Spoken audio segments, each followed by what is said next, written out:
If you feel like you've lost all hope in humanity, listen to this. How many of you would let a complete stranger into your home? Today on History You Should Know, this is the story of a small town that opened its doors to complete strangers during one of the worst terrorist attacks in history. This is the story of Gander, crossroads of the world.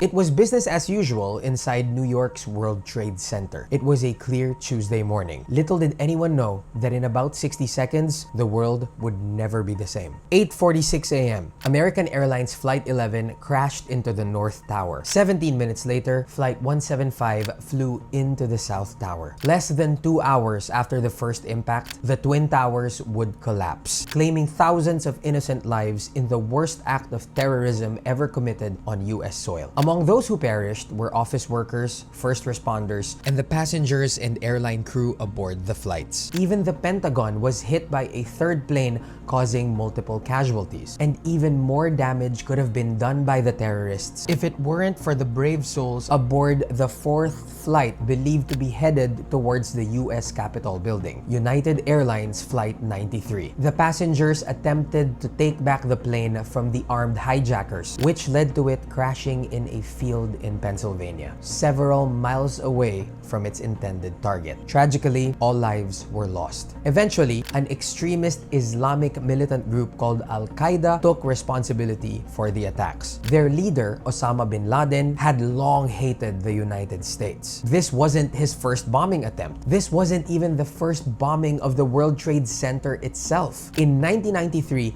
Al-Qaeda operatives set off a bomb in the car park of the North Tower, killing 6 and injuring more than 1,000 people. But 9/11 is what etched bin Laden's name in perpetual infamy. To prevent further attacks, the US government closed its airspace, which means thousands of planes flying over the US were forced to redirect and land somewhere else. Now imagine that you were in one of those flights.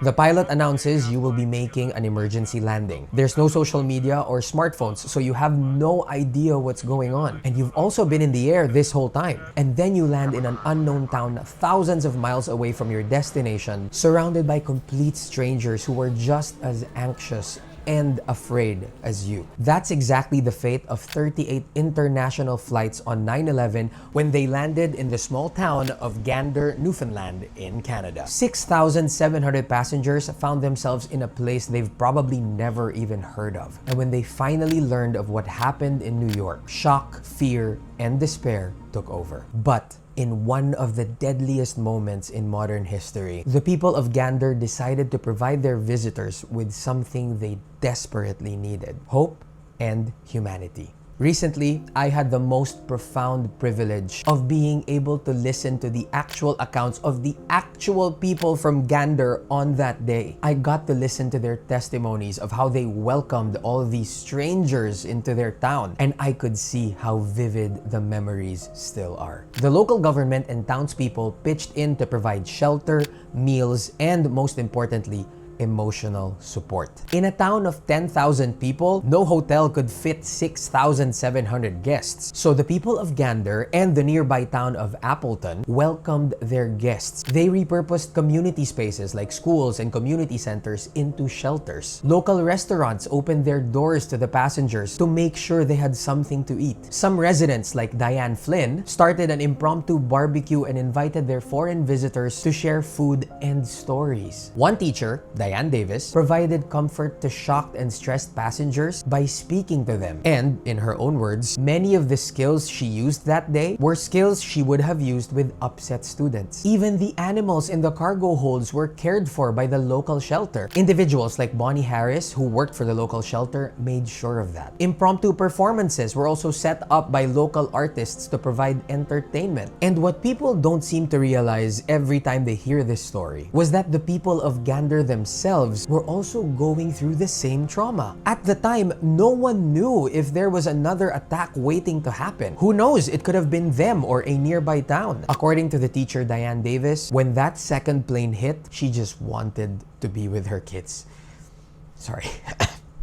To go through such an ordeal while going through that level of uncertainty is an act of the highest selflessness. I don't think any higher form of kindness exists. Eventually, the flights were allowed to resume. By the end of their stay, some passengers went on record to say they don't want to leave. Who could blame them? The hospitality, kindness, and generosity of these complete strangers not only saved their lives, but more importantly, preserved their humanity and their capacity to find the good in people in a time where it seemed impossible. They had a term for people who weren't born and raised there: come from a ways. To this day, many come from a ways return to Gander to commemorate the event. In 2017, a musical called Come From Away further immortalized the incredible story of the people of Gander and their unexpected visitors. And in June 2025, Come From Away lands in the Philippines, starring some of the country's best theater actors. They were actually the ones who invited me to hear the stories straight from the source. Thank you guys. You have no idea what it means to me. I already have my ticket because I'm definitely watching, and I hope to see you there. When terror gripped the world, humanity reigned in Gander. For that brief period, when people from all over the world met by accident at the crossroads of the world, they found something that was truly rare and priceless,